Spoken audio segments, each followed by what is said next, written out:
Well, we come to our second talk on 2 Kings. So 2 Kings part 2.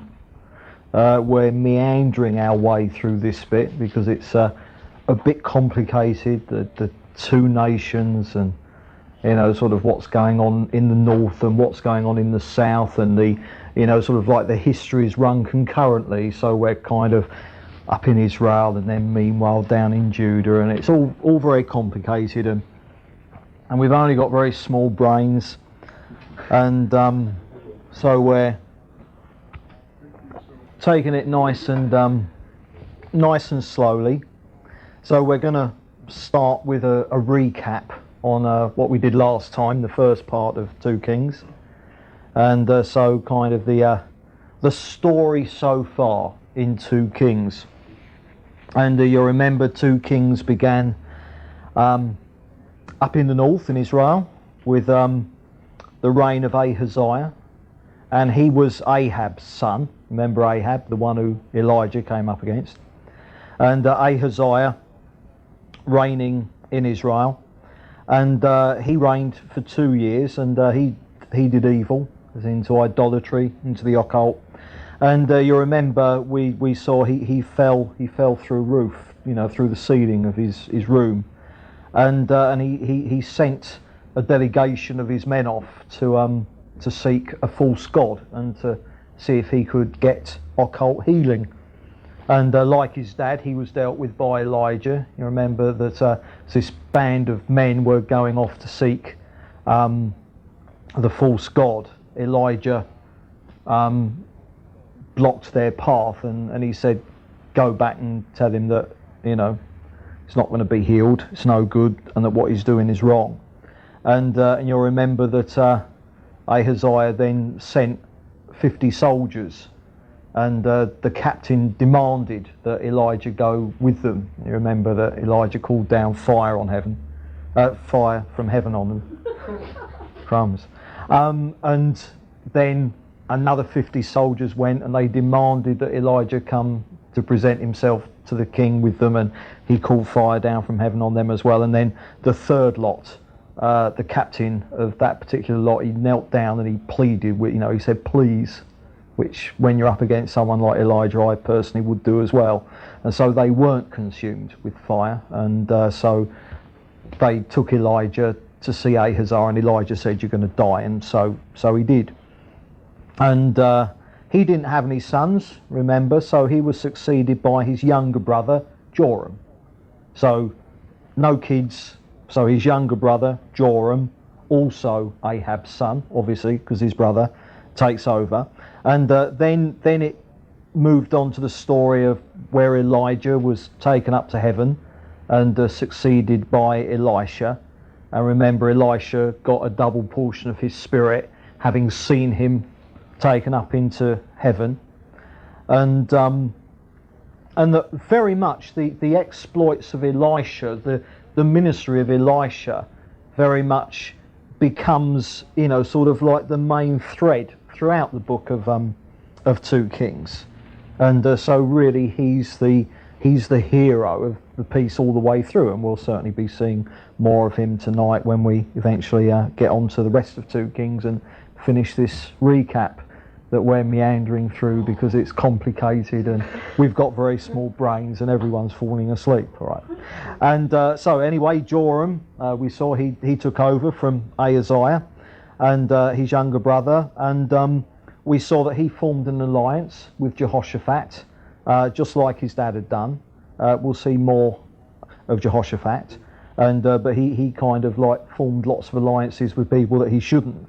And you remember that the two of them went against Moab, and Elisha gave them his blessing, but only because Jehoshaphat was in the alliance, because Joram was sort of very much an out of fellowship type of king. And you'll remember there was the thing about the ditches, and they dug the ditches, and the ditches filled with water, and then the next morning the Moabites looked at the ditches, and the water looked to them like it was blood. And so they assumed that the Israelites had wiped each other out, And so they went charging in, and of course, sort of like when they got there, they realised too late that Israel were all there, and so they were, kind of wiped out. And so we saw that victory that Joram of Israel had against Moab. And then it homes in very much more on the ministry of Elisha, and we saw the things about Naaman, who was the soldier from Aram, and he was healed of leprosy, and we saw things like the axe head going in the water, and all this sort of stuff, all the general exploits of Elisha.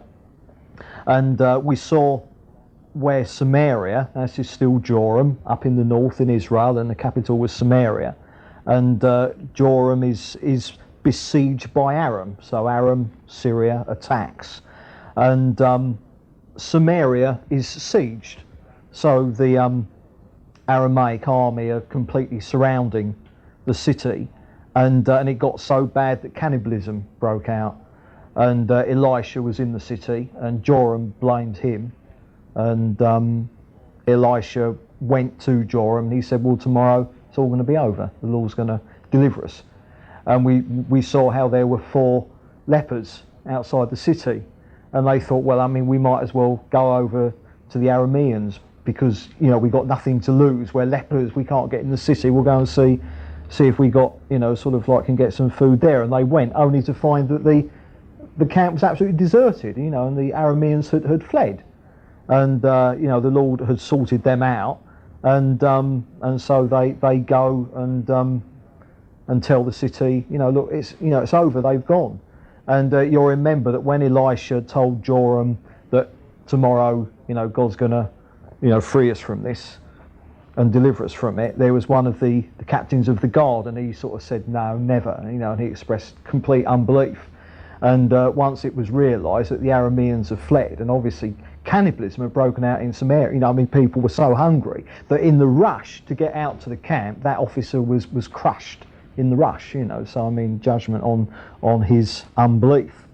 And then we went down into Judah. So meanwhile in Judah and down in the southern kingdom, and Jehoshaphat's son Jehoram takes over from him, and Jehoshaphat, relatively good, we'll be seeing more about him, and but Jehoram was not like his father at all. He was evil, and he married one of Ahab's daughters, and and of course Jehoshaphat, although a good king, got into all these daft alliances with the outer fellowship kings in the north, and now as a result of this, his son has married King Ahab's daughter.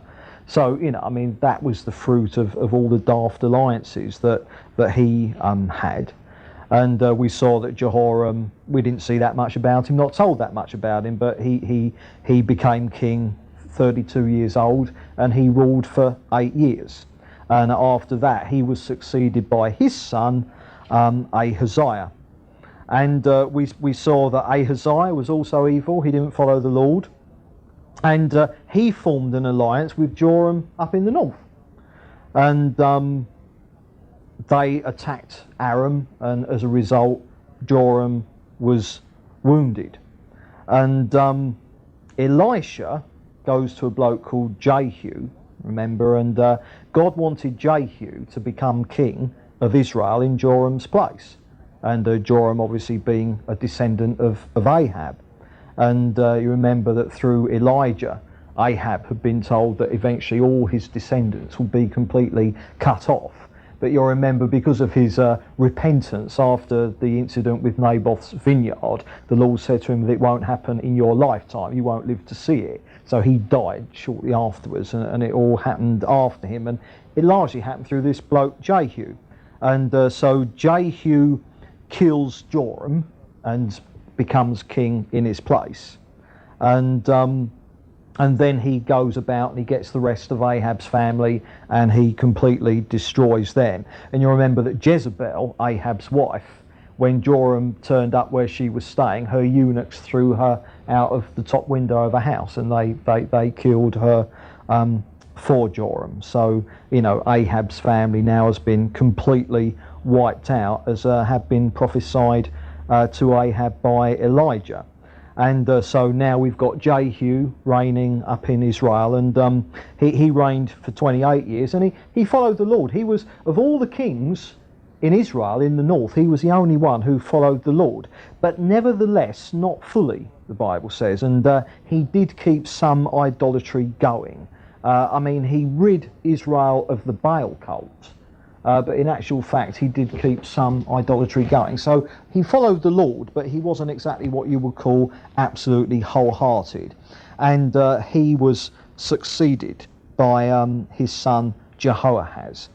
Now that's kind of where we left it last time, and I'm just going to go through the kings so far, all right, just to remind you.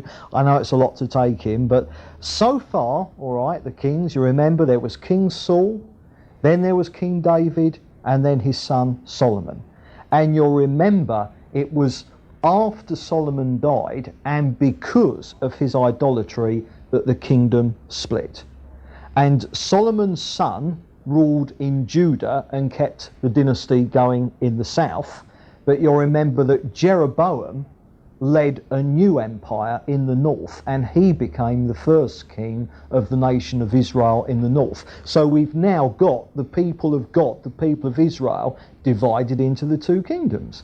The kingdom in the north, known as Israel, and the kingdom in the south, known as Judah. And it's the kingdom in the south that is the messianic line, because Solomon's son started up the kingdom or kept going in the kingdom in the south. So with Judah, the southern kingdom, we had Rehoboam, he was Solomon's son. Then we had Abijah, Asa, Jehoshaphat, Jehoram, and Ahaziah. We've seen all those kings so far. And running parallel to them, in the northern kingdom of Israel, was Jeroboam the first, the guy who led the 10 tribes away from the south and started up the new kingdom.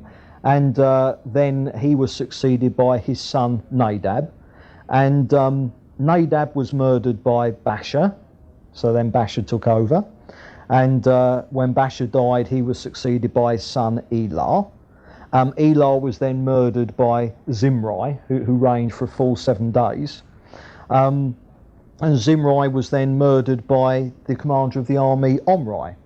And then Omri's son, Ahab, was the one that Elijah dealt with, and then Ahab's son, Ahaziah, then Ahaziah's brother Joram, and then Jehu, the one who killed Joram and tried to get the north back, in fellowship with the Lord, and then Jehu's son Jehoahaz. So that brings us up to, where we've got to so far in 2 Kings. So now we move on to 2 Kings chapter 11, having done 1 to 10 last time. And the situation we've got is that at the moment Judah is kingless, all right. Ahaziah, king of Judah, has been killed, so Judah is without a king, and Jehoahaz is reigning in Israel. Remember Jehoahaz, who was the son of Jehu, all right. So then, in chapter 11, we pick up the history of Judah, the southern kingdom, and Ahaziah has died, all right, and so Judah is without a king. Now, his mum was called Athaliah, and she was, to put it nicely, an old witch. She really was.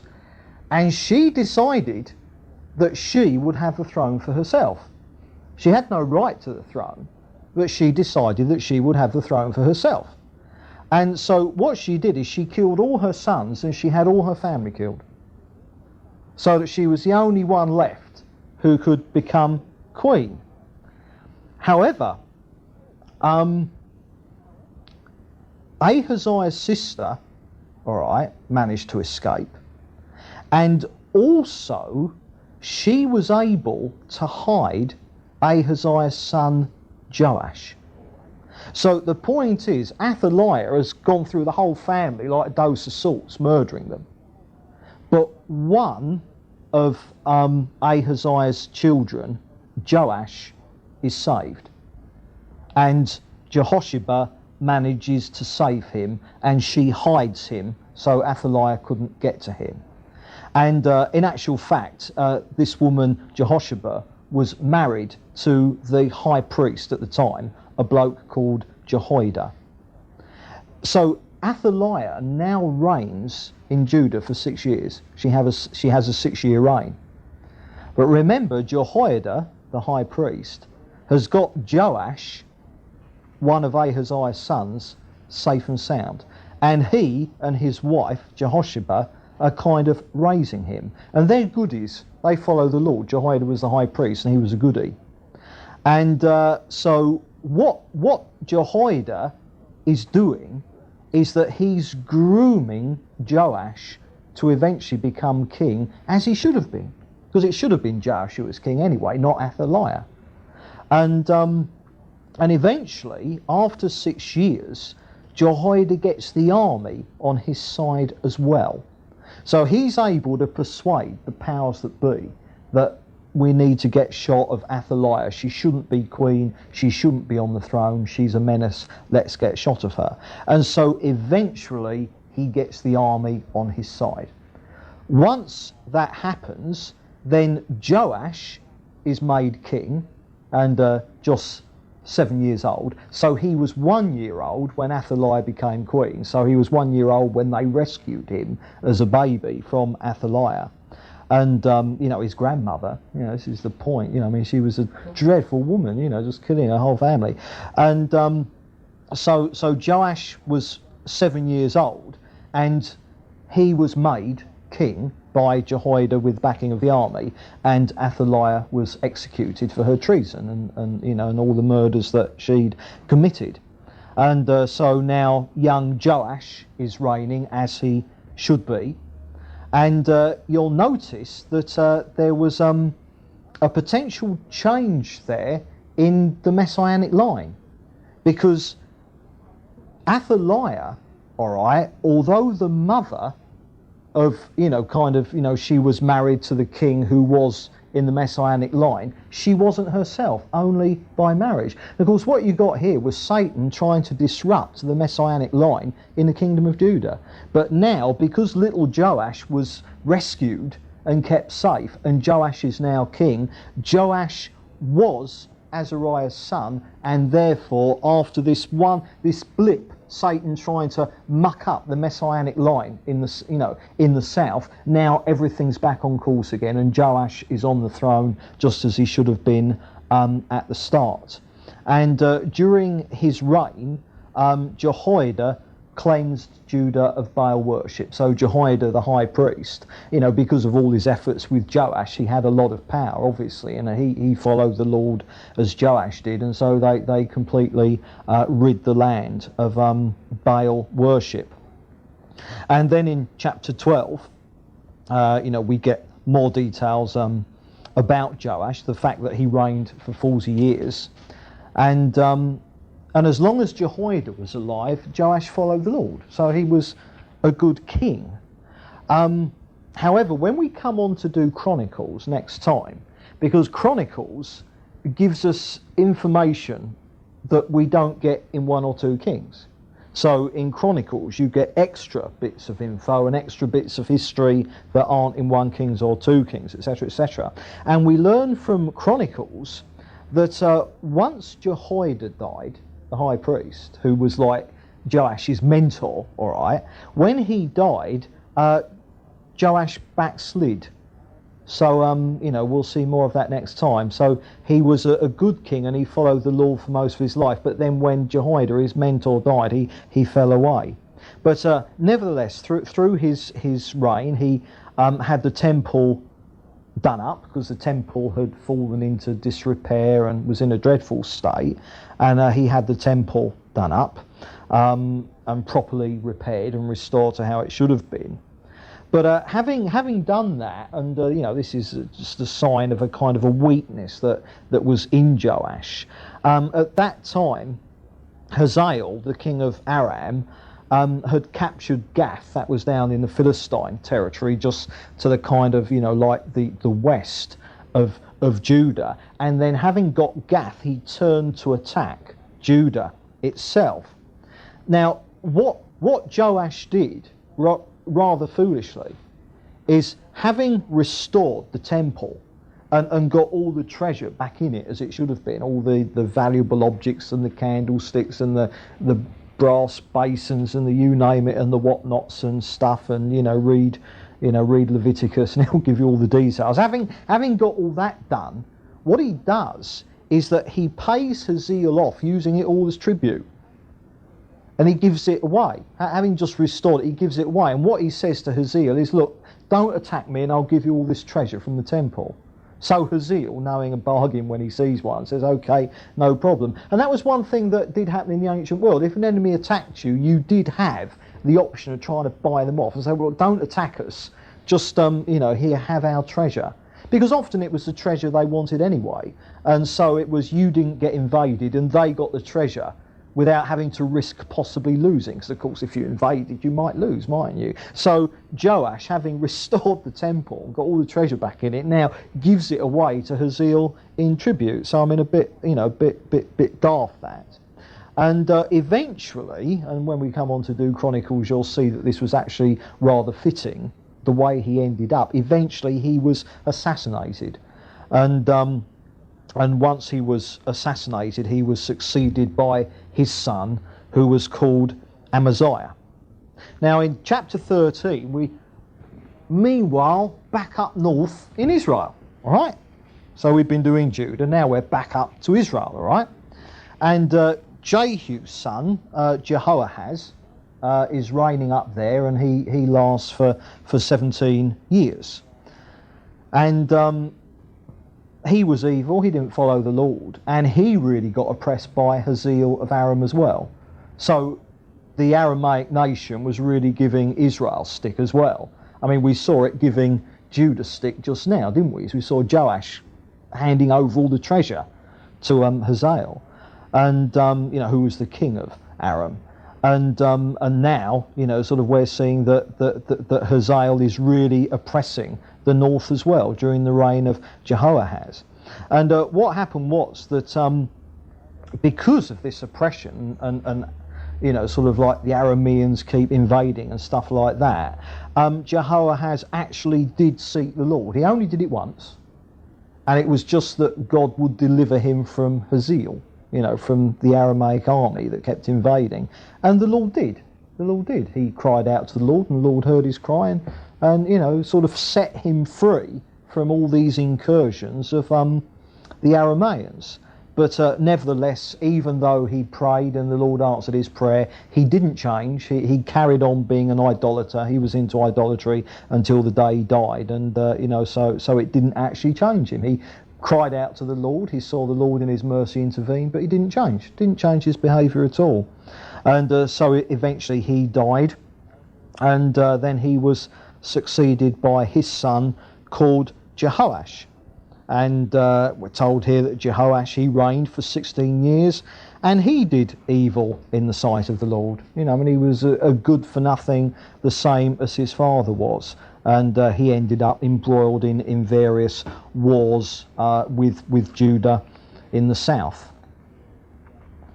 And anyway, at this time, Elisha becomes terminally ill. So Elisha is now on the point of death. And Jehoash, this guy we're looking at, all right, Jehoahaz's son, Jehoash, goes to his bedside all upset. Because, he's the king, and Elisha has helped him and is his friend. He's not following the Lord, but nevertheless, he did have a bit of a, affection for Elisha. And so Jehoash, hearing that Elisha is dead, is dying, goes to his bedside, doesn't want him to die. And Elisha tells him to fire an arrow out of the window, and saying that it was the arrow of victory over Aram. All right, because remember, Hazael, Aramaic nation is oppressing Israel and Judah all over the place, a real pain. And Elisha tells him to strike the ground with the remaining arrows. So he's got a bow and a quiver of arrows, and he's fired one out the window, as Elisha has said. And Elisha says, this is the arrow of victory over Aram. Syria. Remember, Aram was Syria. And then he says that he's to strike the ground with remaining arrows. So Jehoash gets remaining arrows, and he strikes the ground 3 times with them. At which point Elisha gets cross with him and told him, look, you should have done it 5 or 6 times, because if you'd done it 5 or 6 times, you'd have got complete victory over Aram and you would have destroyed it, and all these invasions from Aram, Syria, would have ended completely. But he says, but because you only did it 3 times, you're only going to get 3 victories against them. And so that's that. And then Elisha died and was buried. And now, sometime afterwards, this is all fitted in here in chapter 13, a corpse is buried in the same place where Elijah was, all right? And this corpse touches Elisha's bones. So this is a good way afterwards. I mean, Elisha's body is, is just his bones left. But when this cadaver, when this corpse touches Elisha's bones, the bloke comes back to life. He's raised again from the dead. And what's interesting is that you remember that Elisha was given a double portion of Elijah's spirit.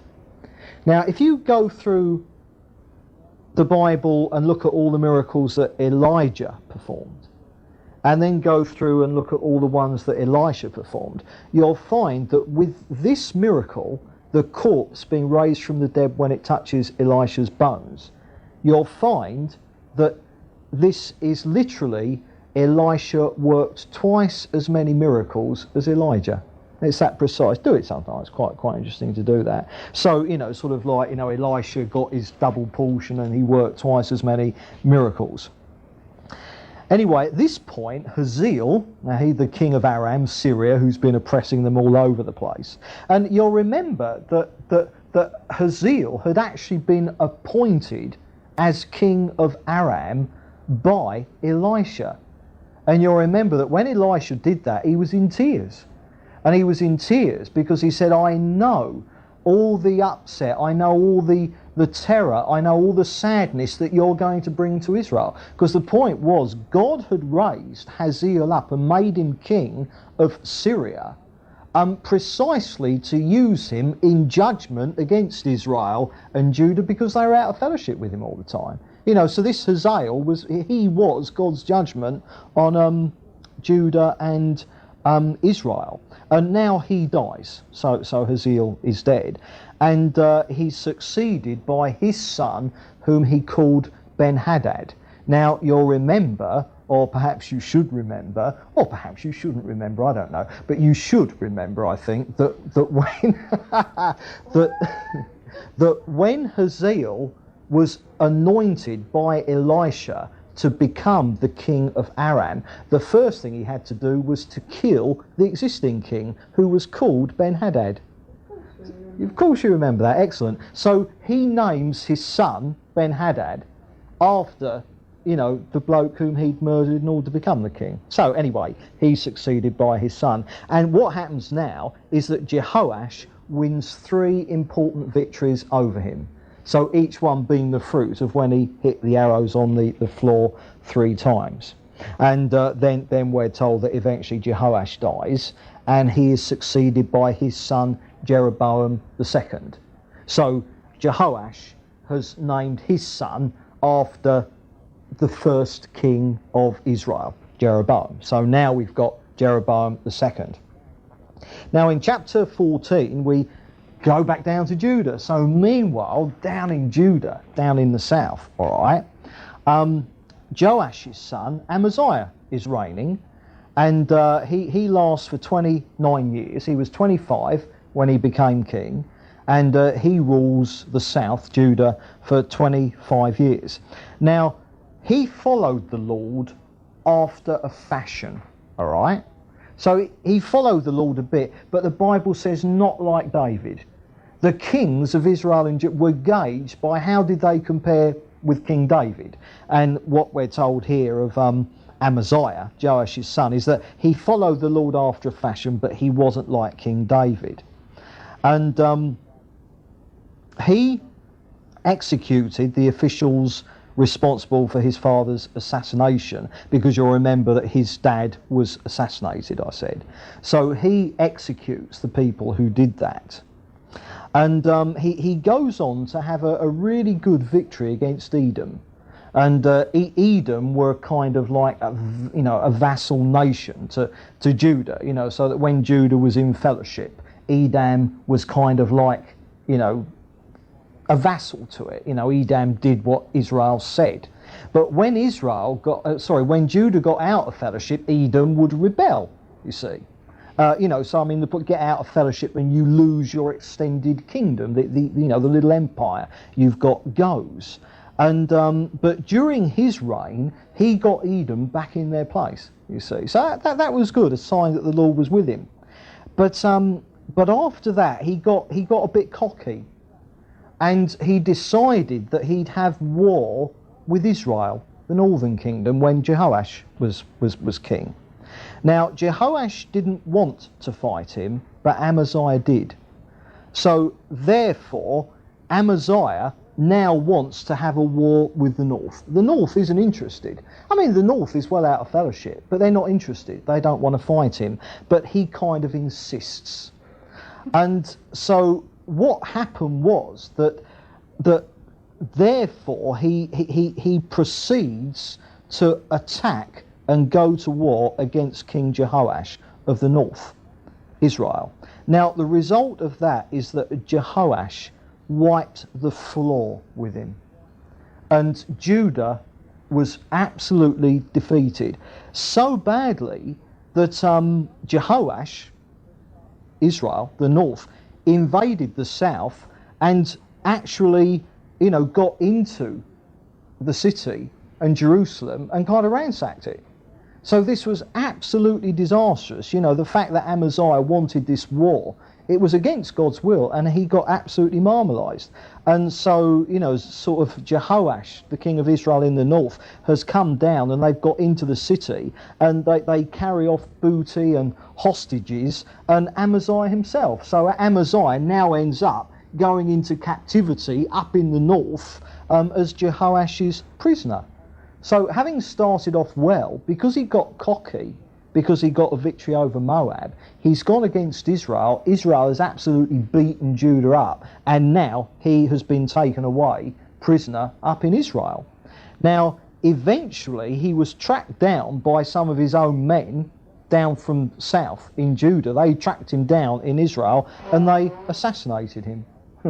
Well, presumably, because I mean he led the nation into absolute, it was daft. I mean the nation was just a wreck as a result of this war that he wanted to have. And so his own men found him, even though he was a prisoner in Israel. They found him and assassinated him. And he was then succeeded by his son Azariah. Now, still in chapter 14, we go back up to Israel, all right? And at the time when Jeroboam II, the son of Jehoash, is reigning. So we've just had the history about Jehoash, but now we go up to Israel a few years later when his son Jeroboam II is reigning, and he ruled the north Israel for 41 years, and he, like all the others, did evil in the sight of the Lord. The one thing he did of note is that at the direction of the prophet Jonah. Now Jonah, the book Jonah and the big fish in the belly of the whale, well, he appears here as well.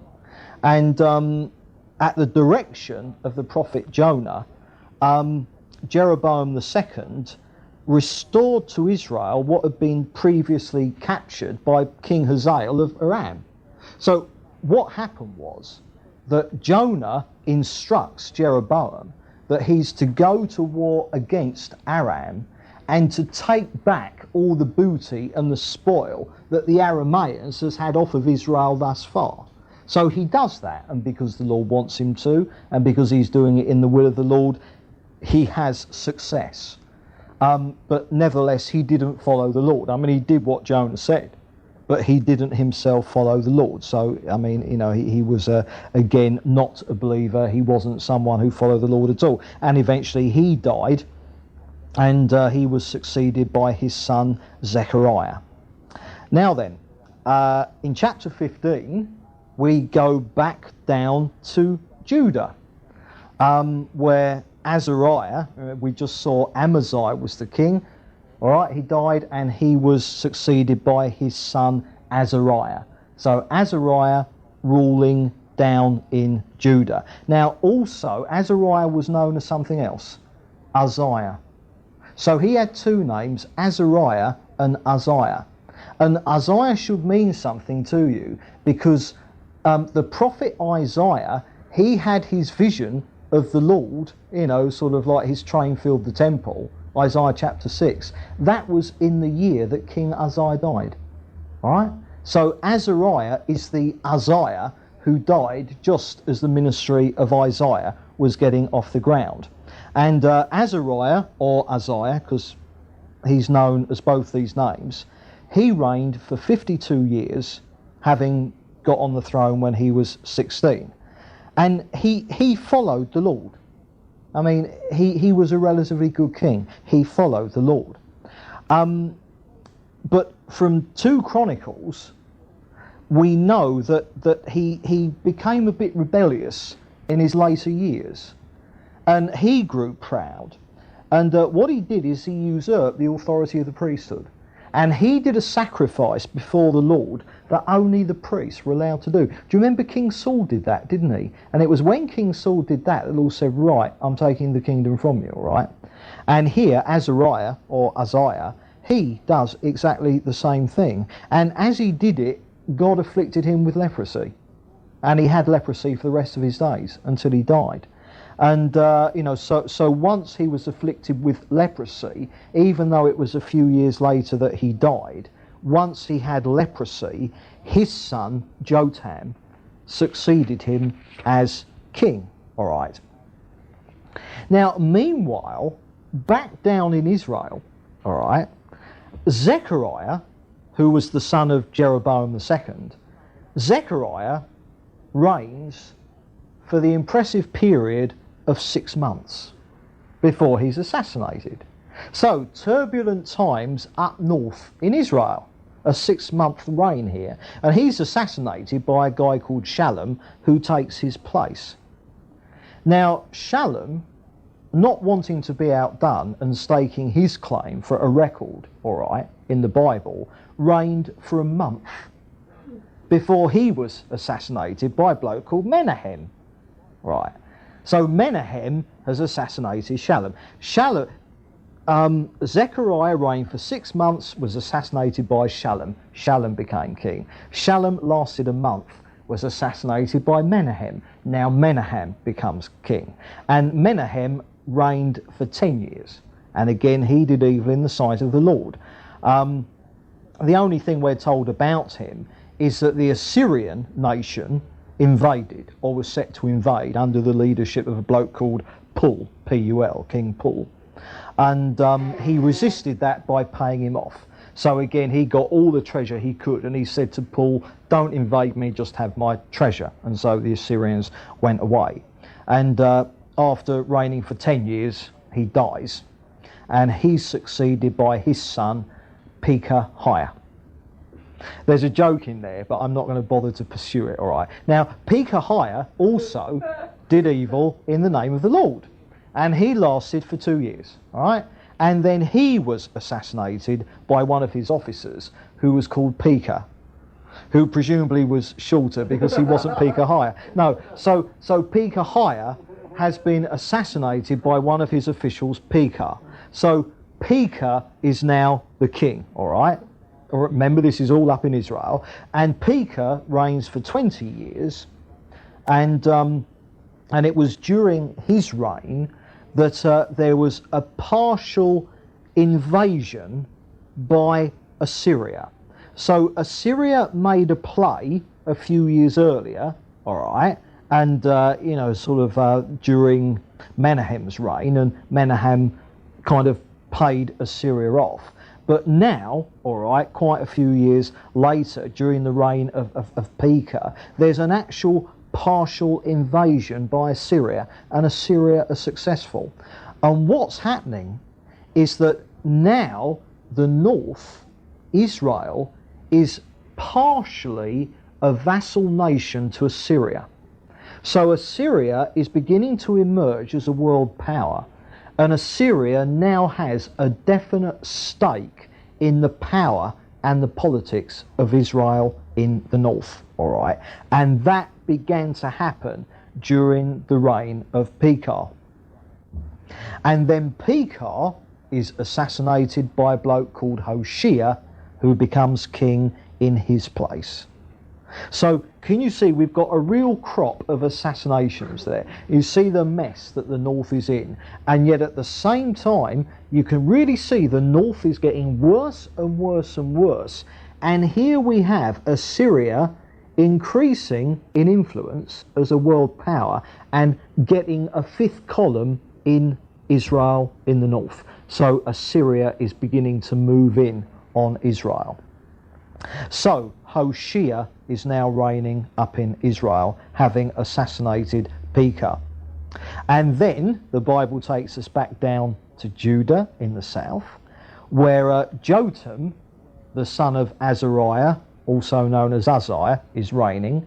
And he was 25 when he became king, and he reigned for 16 years. Now he followed the Lord. He was a good king, and he rebuilt the upper gate of the temple. So again, you know, a lot of the damage that had been done in the past, he repairs it. And he died and was succeeded by his son Ahaz. Then we come into chapter 16. And in chapter 16, we've got the actual reign of this guy Ahaz. And he was the king for 16 years. He started to rule when he was 20, and he reigned for 16 years. Now, he was a stinker. He was so evil before the Lord. He even got into human sacrifice. Suddenly, the south drops into the pits, and human sacrifice is now happening. And this guy, Ahaz, gave one of his sons as a human sacrifice. So we've suddenly got awful developments down in the south. Now, during his reign, all right, the king of Aram, Syria, was a bloke called Rezin. And during Ahaz's reign, Aram, who was in alliance with King Pekah of Israel, all right, remember King Pekah who killed Pekahiah, all right? Pekah got into an alliance with Aram, Syria, all right? And so what happens is, in the reign of King Ahaz down in Judah, Aram, all right, in conjunction with King Pekah of Israel, attacks Ahaz in Judah. Now, Ahaz responded to this attack by turning to the Assyrian Empire. And what Ahaz did is that he made Judah a vassal nation of the Assyrian Empire. The Assyrian Empire was the world empire, and it has been ruled by a guy called Tiglath-Pileser. And so Ahaz, under threat from this alliance, this coalition of the north, Israel, with Aram, Syria, all right, Ahaz, being threatened by them, goes to Assyria. Now you'll remember, Assyria has already got a bit of a stake in the north anyway. Ahaz, Judah, the south, goes to Assyria and becomes a vassal nation in exchange for protection against the alliance between Israel and Aram. And what's so ironic is that it was this Tiglath-Pileser, who Ahaz turns to now, who eventually captured Damascus, which was the capital of Aram, Syria, and who later went on to enslave the north. But at this particular point, with Ahaz, sort of with Judah under the leadership of Ahaz becoming a vassal thing to Assyria, what happens is that Ahaz virtually becomes Assyrian himself. He completely turns his back culturally on everything Jewish. And the south, Judah, virtually loses its Jewishness completely. So that now the south, Judah, under the reign of Ahaz, is now little more than an Assyrian province, and is so taken over by Assyria that it virtually ceases to exist. But eventually Ahaz died, and when he died, he was succeeded by his son called Hezekiah. Now Hezekiah, as we're going to see in a few moments, saved the day, all right, because now Judah is virtually non-existent, but Hezekiah, as we're going to see, was raised up to save the day. But in chapter 17 we go back to the northern kingdom under the reign of Hoshea. Remember Hoshea, he had assassinated Pekah. Now Hoshea was the very last king of Israel, the very last king of the northern kingdom. And the reason for this is because the northern kingdom is now about to be taken into captivity. They're about to be carted off out of the land completely. And you'll remember we saw that Ahaz in the south had become a vassal nation to Assyria. Well, ironically, Hoshea became a vassal nation to Assyria as well. And that he went to Assyria and he says, you're the great power today, I want to be under your protection. But when you became a vassal to a greater power, you were under their protection, but you were also under their authority as well. And Tiglath-Pileser has now been, he's dead, and he's been succeeded by another king called Shalmaneser. And it was Shalmaneser that Hoshea actually became a vassal to. But what he then does, and it's a very stupid thing to have done, is that having become a vassal to Shalmaneser of the Assyrian Empire, what Hoshea now does is he betrays his vassal status and he goes and forms an alliance with Egypt. So the position that he's in, he's the king of Israel, the northern kingdom, and he's a vassal to Shalmaneser, who's ruling the Assyrian Empire. But he then breaks his obligations to Assyria and he forms an alliance with Egypt. Now Egypt was no friend of Assyria, and Assyria was no friend of Egypt. And now here is Hoshea betraying his vassal status to Shalmaneser and going into alliance with Egypt. Now Shalmaneser responded violently to it, and he invaded, he completely took the land over, he wiped them out. Hoshea was seized and jailed by Shalmaneser. And the entire nation were deported to Assyria. And the policy that Assyria had, if a nation broke its vassal status, is that it simply went in and it deported just about everyone. It's as simple as that. So the nation virtually ceased to exist.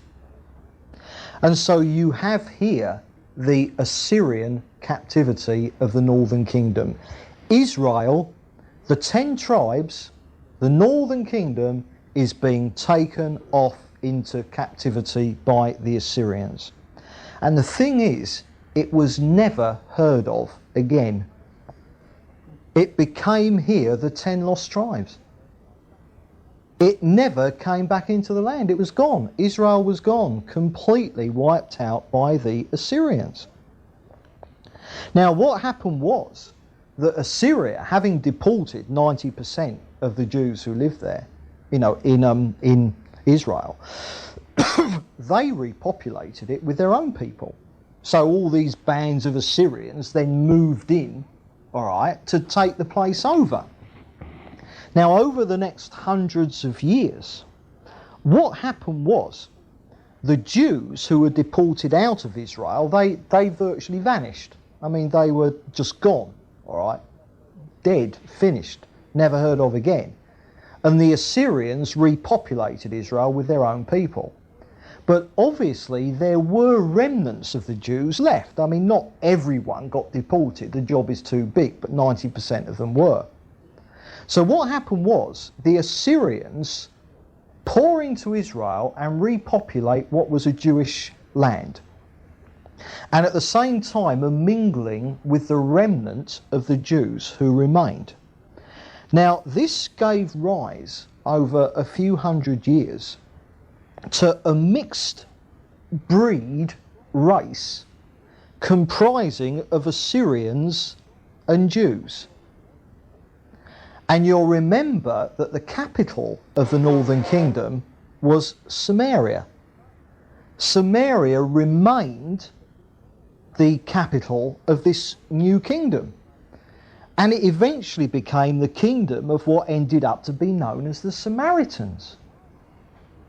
And the Samaritans were a race of people who had enough Jewishness in them to be Jews, but had enough Assyrian in them to not be pure Jews, and to be far enough away from Judah and from its heritage and from the law of Moses, blah, blah, blah, to be what Judah looked on as almost a corrupted, compromising half-Jewish breed. And that is why at the time of Jesus, the Jews hated the Samaritans. They despised them because they saw them as half-breeds. And this was where the Samaritans came from.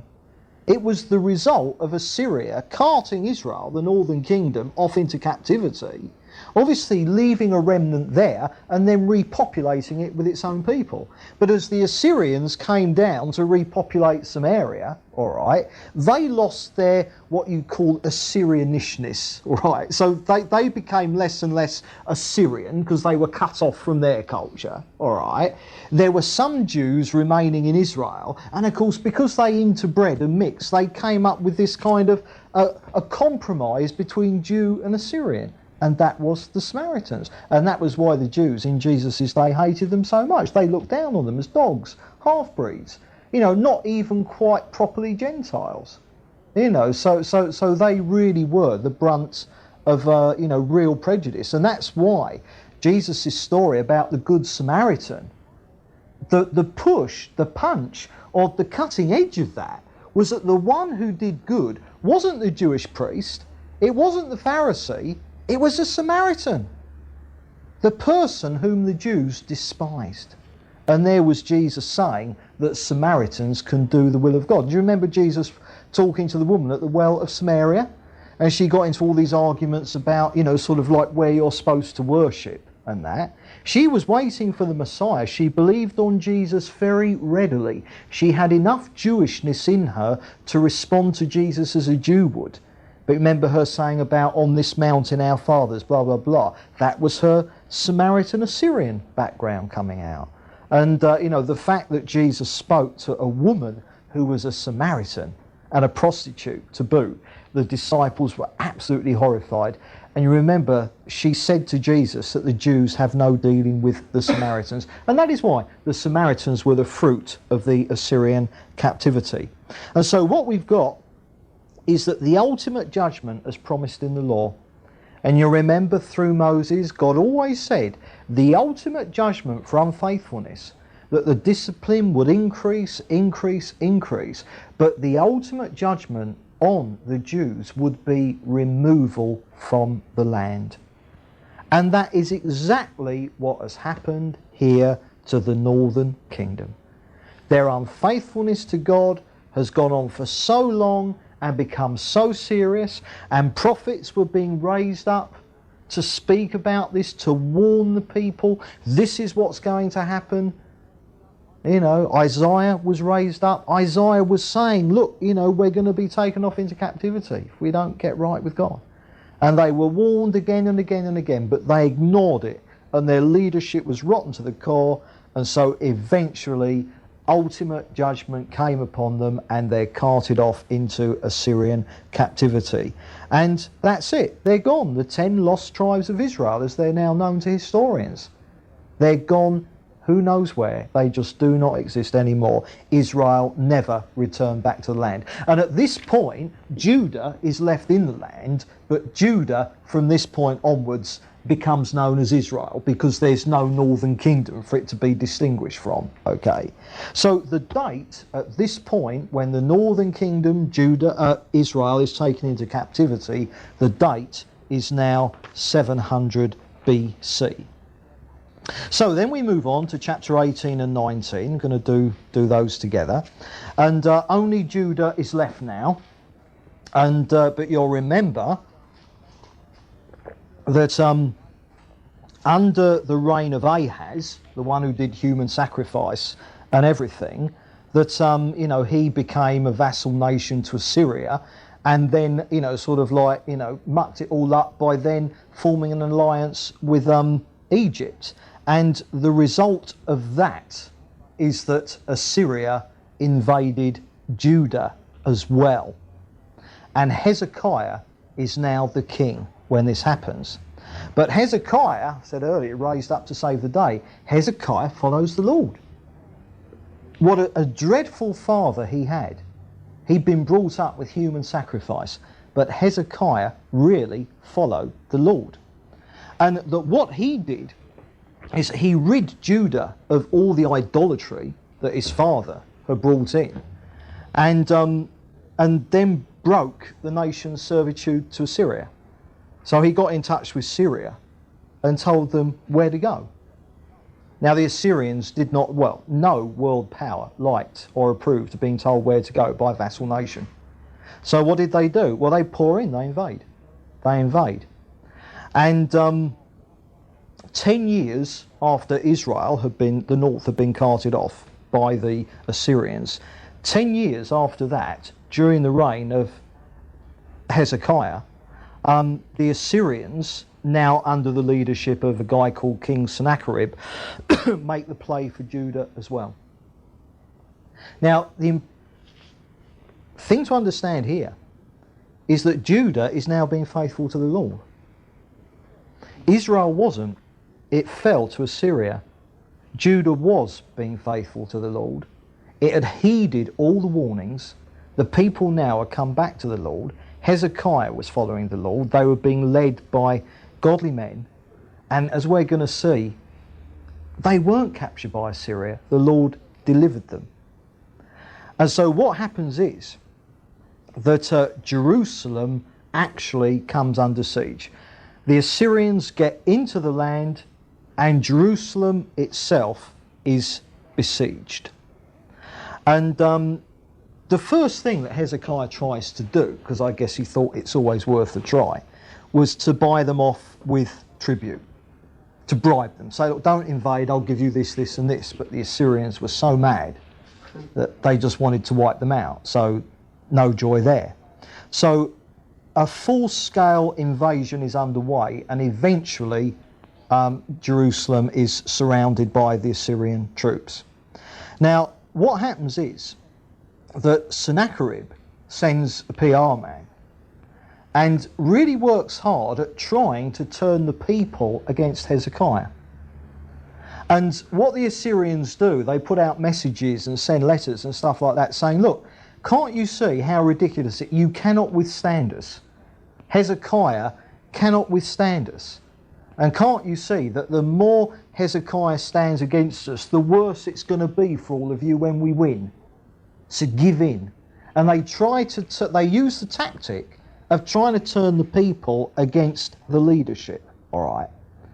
And so in effect, what the Assyrians are saying, Hezekiah is leading you against us, but if you remain a vassal nation, we'll be good to you, we'll look after you. But if you let your king carry on like this, we're going to destroy you and wipe you out. So that's the situation that Hezekiah finds himself in. And he sends to the prophet Isaiah for guidance. And I said earlier about Isaiah up in the north, didn't I? It wasn't, that was Jeremiah.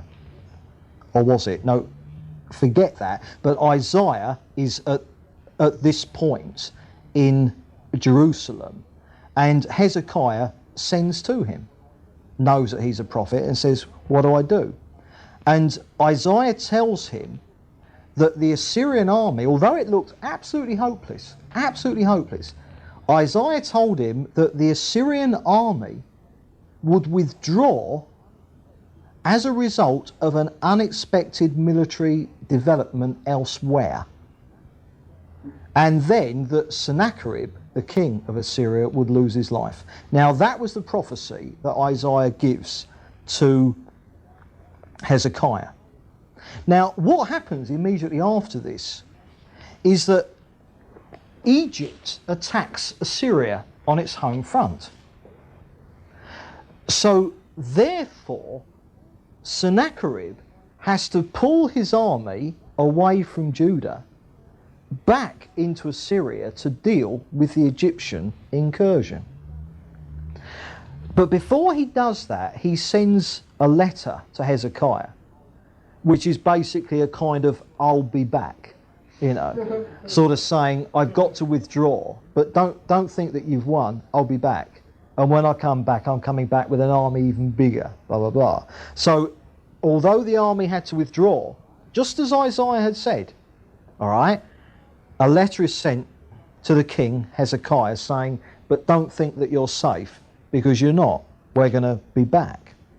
And there's the very famous story of how the king, Hezekiah, he takes the letter into the temple, and the Bible said that he spread it out before the Lord.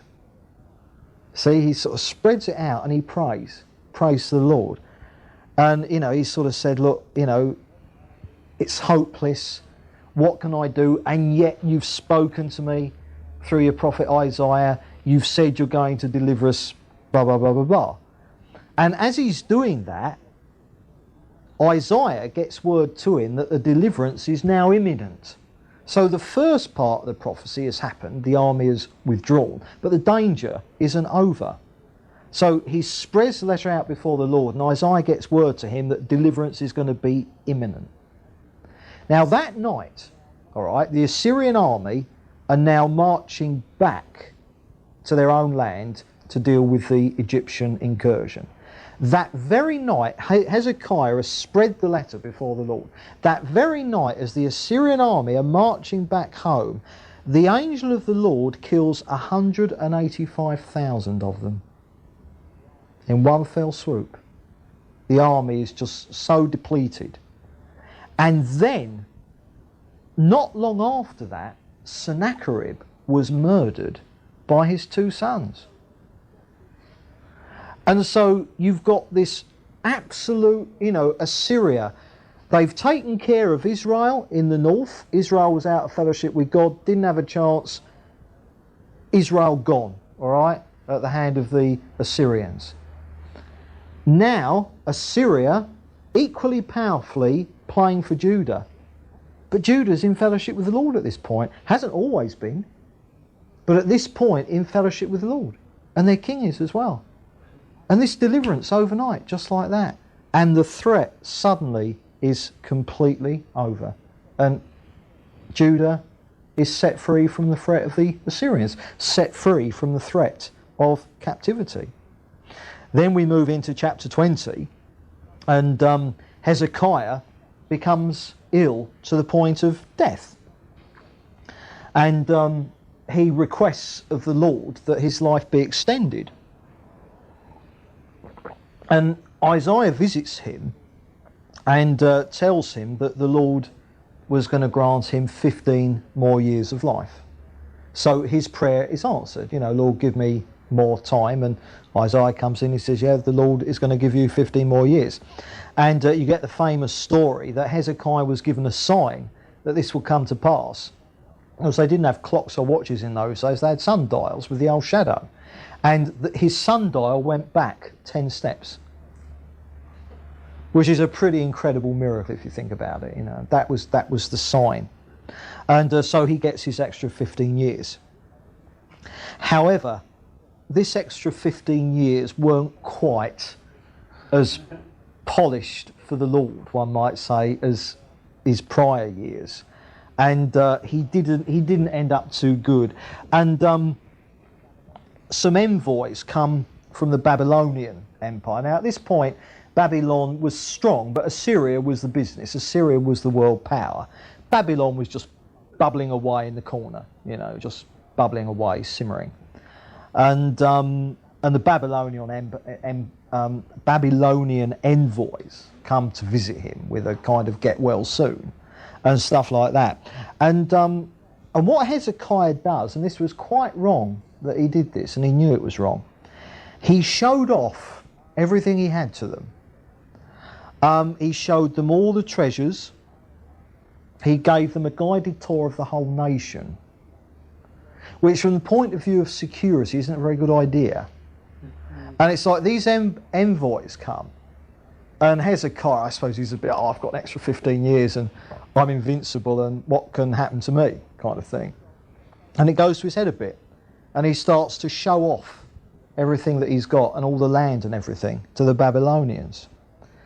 And as a result of this, Isaiah goes to him and prophesies the fact that in exactly the same way that Israel in the north had gone into captivity at the hand of the Assyrians, Isaiah now prophesies that Judah is eventually going to go into captivity at the hand of the Babylonians. Now at the moment, at this particular point in history, Babylon, you know, couldn't have taken the Isle of Wight into captivity. Do you know what I mean? It wasn't big enough. But big changes were due to happen because it was 90 years later, you see. And but it didn't happen in the lifetime of Hezekiah. But Hezekiah lived to hear the prophecy that Judah was going to be taken into captivity as well. Because of it was in fellowship at the moment, but it had a pretty bad history already. And my goodness, worse was about to come. And so Hezekiah died, and he was succeeded by his son, who was called Manasseh. Now, we then move on to chapter 21, and Manasseh, he reigned for 55 years, and he became king at the age of 12. And now he wasn't like Hezekiah, his dad. He was more like his grandfather Ahaz. Human sacrifice, sorcery, you name it, he was in it. He was doing it. Again, a real stinker. And prophets are now raised up all over the place, proclaiming to Judah of the coming, captivity and the destruction of Jerusalem. That if Judah doesn't get right with God, what happened to Israel is going to happen to it as well. Although interestingly enough, we know from 2 Chronicles, and we'll see this later on, that Manasseh, however bad he was at the beginning, he actually, later on in his life, he repented and he became a good king. We'll see more of that when we do 2 Chronicles next time. And he was succeeded when he died by his son Amon, and Amon reigned for 2 years, and he was like his dad Manasseh before he repented. Again, he was a stinker. He was a terrible bloke. And eventually his officials conspired against him and they assassinated him in the palace. And but then the people rose up and killed the people who had killed him because they wanted his son to be on the throne. So Josiah became king after him. And, obviously that's important because obviously the messianic line has to be kept going. So, chapter 22, and now we've got Josiah who's king. And things get a little better now because the Bible says that Josiah followed the Lord just like King David had done. Josiah was a brilliant king. And he had the temple restored. And while the temple was being restored, his high priest, who was called Hilkiah, found a copy of the book of the law. They found the Pentateuch. It had been lost. The scriptures were gone. They were long gone. They found a copy of it.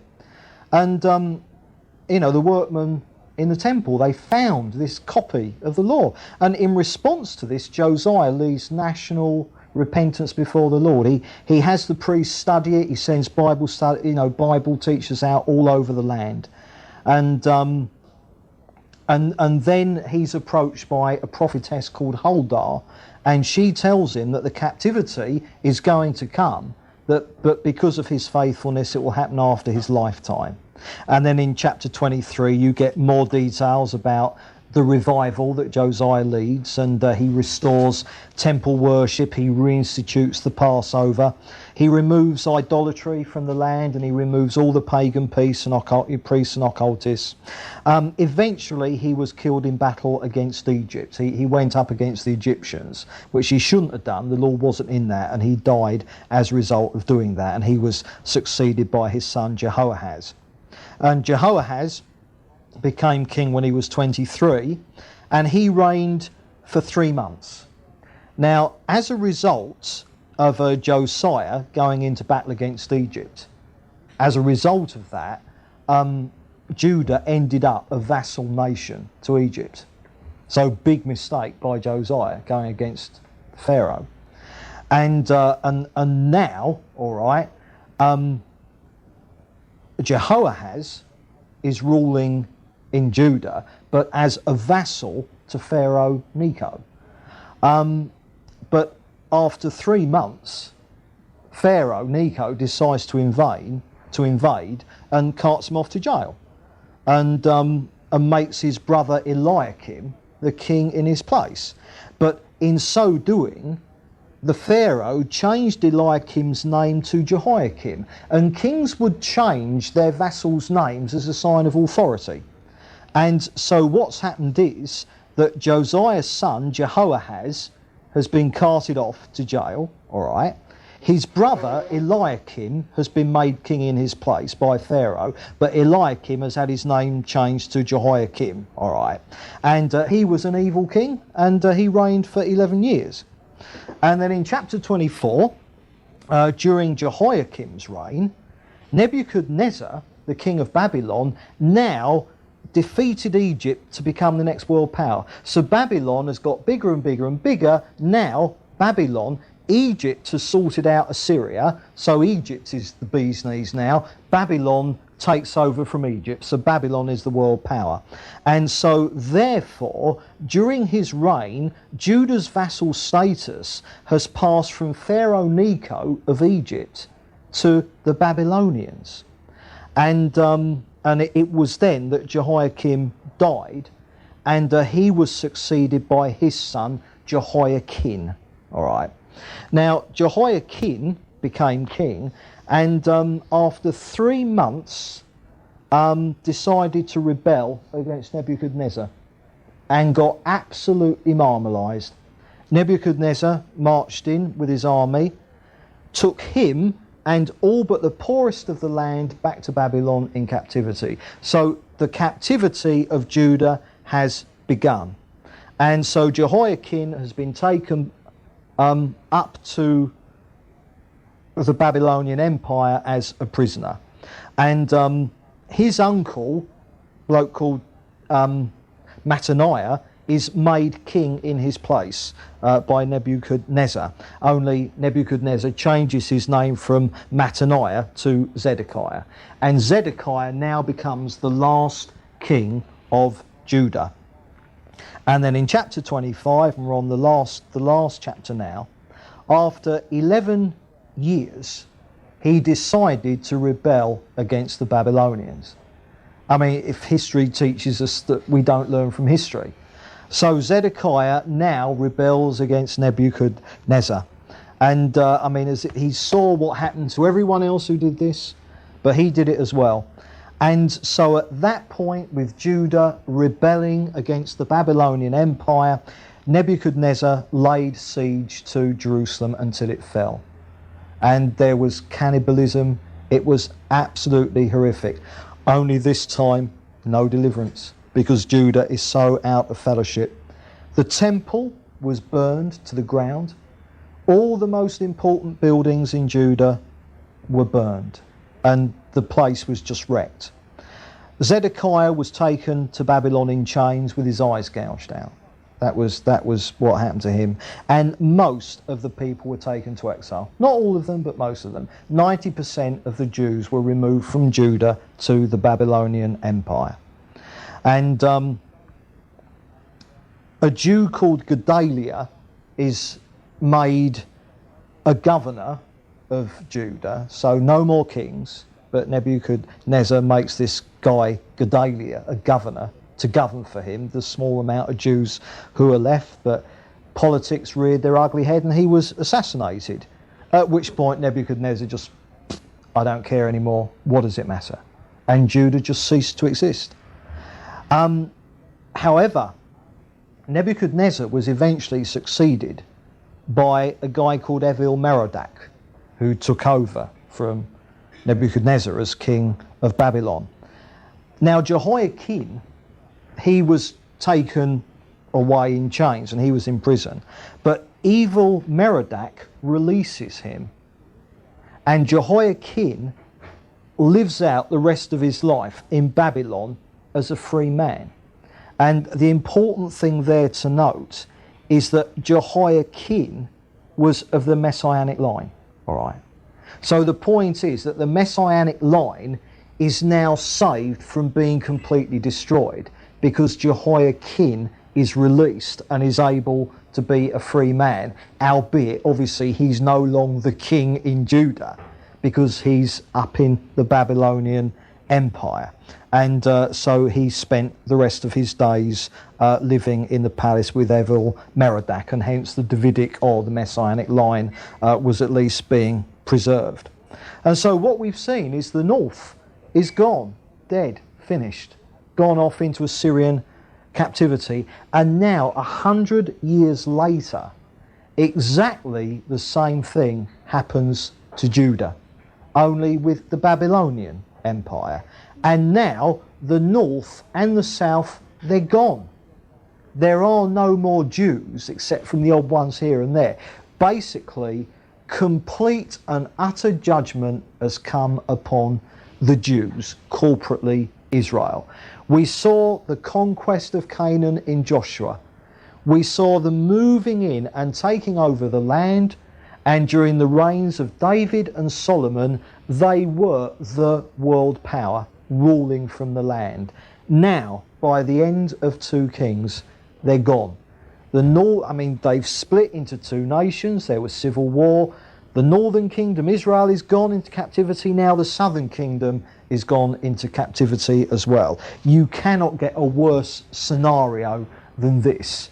Albeit, obviously, we are going to see in a few talks' time, because Judah was the Messianic line, all right? The line of David. The Messianic line was through Judah. And we're going to actually see that the kingdom in the south, Judah, actually got back into the land 70 years later, and we'll come on to that in future talks. But the date is now around 600 BC. The north has gone, and 100 years later, the south has gone into captivity as well, the Babylonian captivity of Judah. And the date when that happened was around 600 BC. Now, we're not leaving this point of the history yet, because next time we go on to do Chronicles, which covers the same area as 1 and 2 Kings. And we're going to see more of that history, the same history, but more of it, to understand why Chronicles repeats what 1 and 2 Kings has already done. And then having done that, we're going to put in like an extra talk, and we're just going to go through the kings of Israel and the kings of Judah, just so that we've got this very sort of complicated and intense history of Israel in the land in our heads. It is important that we do that. So that's sort of future attractions, and then after that we'll be moving on to seeing Israel actually coming back into the land, and then to see what happened from that point onwards. So we'll pick up again next time with Chronicles.